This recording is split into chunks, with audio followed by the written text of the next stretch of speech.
Hello everyone, thanks for tuning in. So I got something rather unusual in store for you today.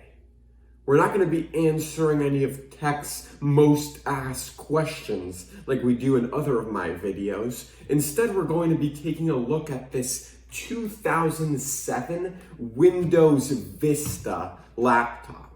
So this laptop I got from my grandmother. She got a new one, so she gave this one to me, and I thought I might as well make a video on it. It might be interesting to see what it can do gaming-wise in 2020. Let's remember, this laptop came out 13 years ago. Here we have it, guys. I know what you're thinking. Wait a minute, that's not Windows Vista, that's Windows 7. A highly superior operating system to its little brother, Windows Vista. And yes, this is in fact Windows 7, but allow me to explain.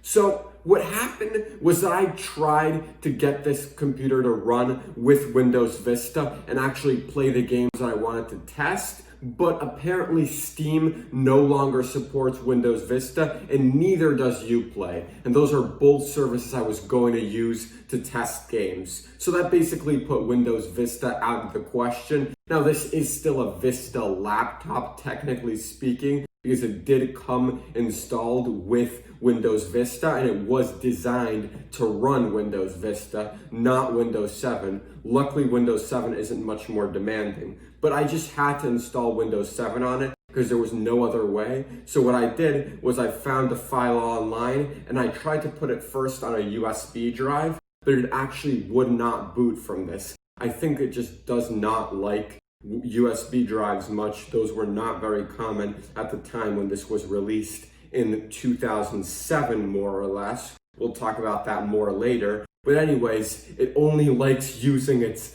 DVD drive. Yes, it does actually have one of those. It actually has its own DVD drive in a laptop. Not the notch kind, but a full-blown one of these in a laptop. How often did you see that? When was the last time you saw that? Because I've never seen that before in a laptop. Just to give you an idea of how old this laptop is. But anyways, it only responded to a disk, so I actually had to burn a CD with a copy of Windows 7. And never did I think I'd do that, but at least I was glad that my desktop has a disk drive that apparently does burn CDs as well. But anyways, so I burned the CD, I installed Windows 7 on here, and now it works better. It's even a little faster, and it's not too bad. When my grandmother gave it to me, it was very slow, but once I got rid of everything that was bogging it down, it's not that bad for just being an E-machine. But wait till we get into the gaming benchmarks, then you'll see how bad it really is. Remember, this laptop is actually marketed as a Pavilion Entertainment PC from HP. How often do you see that? Which, that would explain why it has the DVD drive, I suppose. Also the fact that it was released in 2007 or so. But anyways, it's marketed as an entertainment PC, not the gaming type of entertainment. Unfortunately, it is not a gaming laptop from 2007. Do they even have gaming laptops in 2007? If they did, let me know down below, because I know gaming was not that mainstream as it is now in 2007. And obviously graphics cards were so much weaker back then. And this is not one with a gaming graphics card, that is for sure. That being said though, I was quite surprised in fact to find out that this machine does actually have a graphics card, incredibly enough. Although, don't get too excited when you see what kind of graphics card it is. But hey, at least it doesn't have an integrated GPU. When I saw here that it said NVIDIA graphics, I couldn't believe it. But let's wait and manage our expectations until we see what kind of gaming performance we're actually gonna see. It also has an AMD Athlon X264 processor. I'm not entirely sure which one, but I will go over that once we get into the gaming part of this video. But as I said, it has NVIDIA graphics. It actually boasts having Wi-Fi ability, which you'll see is capped, I think, at just over 1 megabyte, because I could not get more than that, even though I could get way more on other devices on the same exact network, so it's clearly somehow limited by this PC. Let's see what else is going on with this PC. So first, let's see about the display. The display is 800 pixels, I think it's the same aspect ratio as 1080p, but instead of 1080p, it's 800. Either way, it's not terrible. It doesn't look too bad on a 15.8-inch screen. That's what this is. It doesn't have a camera at all, strangely enough, but it does have microphones. Maybe laptops without cameras were more common back then than they are today. That is most likely the case. I don't know, I was 6 years old when this laptop presumably came out. Oh yeah, I say presumably because both of the components, the CPU and the GPU, in this machine came out in 2007. I couldn't find the exact date that the machine was released, but it can be assumed safely enough that it was probably 2007, since it came with Windows Vista, which was also the year that 2007 was also the year that Vista was released. If it had come after 2009, it definitely would have included Windows 7 instead of Windows Vista. So pretty safely around 2007, maybe 2008. Anyways, let's talk about the I/O a little bit before we get into the gaming benchmarks, and then we'll do that right after. So I/O wise, we got, of course, my favorite part, the DVD drive. I cannot believe it. I've seen ones that have a notch for a DVD. Those are the old ones, but this one actually has an entire tray for a DVD. Who really needs that? It's the most obsolete thing you can possibly think of in this day and age. Some of the stuff on this I/O have aged well and some have not. Let me just say though, it does have quite a robust I/O compared to many laptops from nowadays. I need to hand it to that for them, although I know that was more common back then to include more stuff in your I/O. But we have a DVD drive here. Then here's the charging port on this side. That's about it for this side. And then on the other side, we have a few more things. We've got first a PS2 port, fairly standard for that time. We've got a VGA port, because of course it doesn't have even DVI yet. I'm not sure if that was out by then, but it doesn't have DVI if it was. This is an expansion port slot. I'm not entirely sure what this is for. It's a weird, strange connector that I've never seen before. And then we have an Ethernet port alongside what looks like a slightly smaller Ethernet port, so I don't know what's up with that. Someone tell me in the comments if you know. I'd love to hear about it, but I do not know what that is at this time. And then we've got two more USB ports, an SD card slot, and some other port I can't identify. And we've got two more USB ports.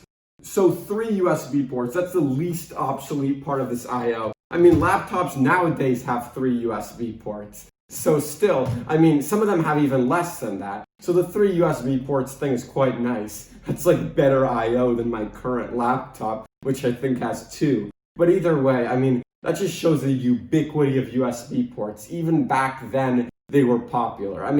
Reasonably, they also used PS2, but still, they had 3 of them. Not just like 1, but 3. That was a bit of a surprise to me. Anyway, that's about it for I/O and the hardware itself. Oh yeah, one more thing I want to mention is it does not have a backlit keyboard, which was really annoying when I was trying to use this last night to install stuff like drivers and just setting up the OS and all that. I couldn't do it in the dark. It was difficult to see. I could, but I could turn up the screen brightness really high. But anyways, it was annoying to deal with that. So now that being said, let's take a look at what type of gaming performance this machine is capable of. Alright guys, so just to be a little bit more specific on the hardware, here you have it. It's an AMD Athlon 64X2 dual core processor, a TK55. As I said, that part came out in 2007, and it's clocked at an unimpressive 1.8 gigahertz. And it only has 3 gigabytes of usable RAM, and the graphics card is a GeForce 7150M,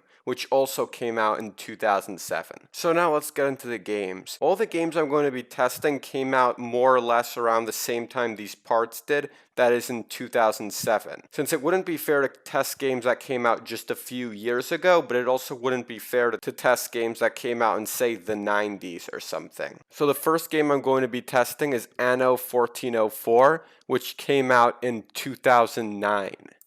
So 2 years after this, but it is an Anno game. So I wanted to start with the least demanding game on the list, which has got to be that.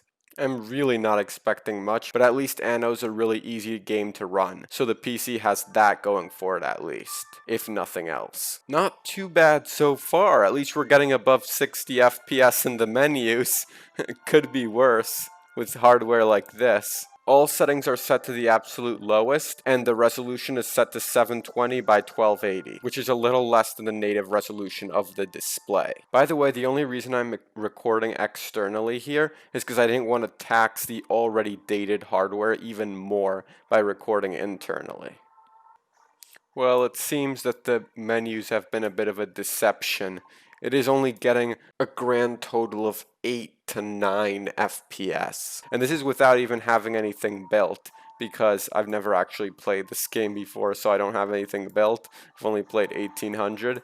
But anyways, it's only getting, okay, well, we're seeing 13 FPS over the water there, but if we're getting 8 FPS over this, or 9, we're probably going to be getting like 4 FPS if we actually build an entire city. Although, I wouldn't deem it entirely unplayable if you're desperate and really want to play Anno 1404. I mean, just because in a game like this is one of the only games that this is the case, but 8 FPS is somewhat playable. I mean, as ridiculous as it might sound, you could argue that this is playable for a game like this. I mean, it's not smooth at all, to say the least, but it is somewhat playable, I suppose, and that you can still do all the regular function. Also, it took about 10 minutes to load, so there's that, and I'm not even exaggerating. Let's move on to the next game. So next up is Fallout New Vegas, and I've of course turned both the resolution and the settings all the way down. Even though this game did come out a whole 3 years after this hardware, I chose to test this game because it does have relatively low minimum requirements considering when it came out. It is usually quite forgiving to dated hardware, even though it came out in 2010. And wait, nope, maybe scratch that. Lowest settings and lowest resolution, we're getting 11 FPS, and again, I don't know. I mean, back when this laptop was in use or would have been more commonplace, there's no doubt that the FPS in all games was lower and that you weren't going to get 60 FPS as a standard type of thing in most games. You might also argue that this is playable if you really can deal with it. I mean, it's 10 FPS, but it's a solid 10 FPS, if that even means anything, but it would be very hard to actually do some gunplay playing at this frame rate. But as far as going around and like talking to people and stuff like that, I mean, it's all there. I can see what it is. I can see what everything is. The resolution isn't that low, and at the same time, there's quite some input lag though, and it's gonna be hard to kill these guys. Can't see anything. Uh-oh, I'm out of ammo.